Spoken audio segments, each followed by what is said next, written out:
pala si Rio Reynaldo, may-ari ng Mix Cafe.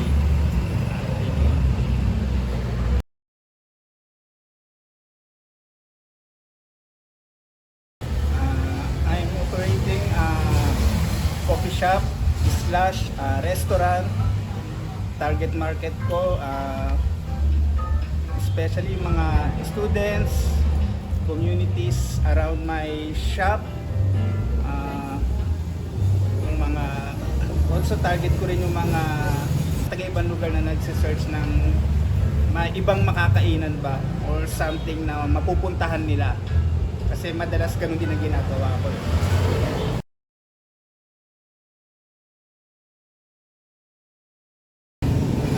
Actually, ang starting capital ko dito is 400,000.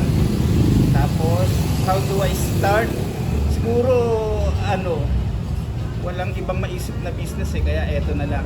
But before, nasa resto bar business.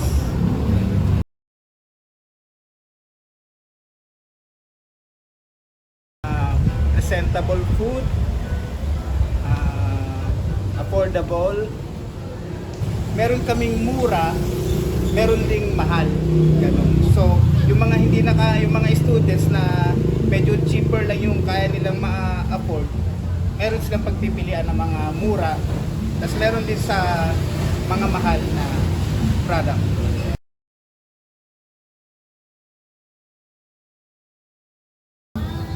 Setbacks. Yung setbacks siguro naging overconfident kami nung una kasi dinagsa kami ng customers nung unang bukas namin. Siguro around 1 year kaming ganun. Tapos yung kinikita ng coffee shop ay ginastos namin pansarili. Hindi kami nag-save para sa pagpapa-improve ng business.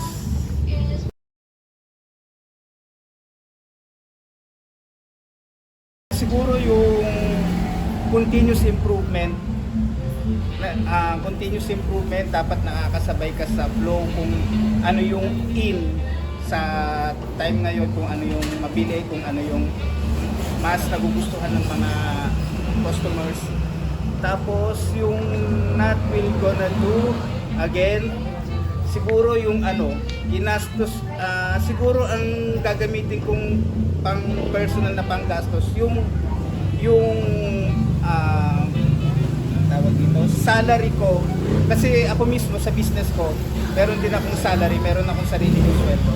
Siguro yun ang gagamitin kong panggastos sa personal ko, hindi ko i-include yung kinikita mismo, yung net mismo ng coffee shop. Siguro mas maganda kung yung net ng coffee shop, yung kinikita ng coffee shop, isi-save ko para sa future renovations, improvement. Siguro maganda kung doon ko ginamit para mas nag-improve yung coffee shop, mas maraming customers na makakata. So, yun lang.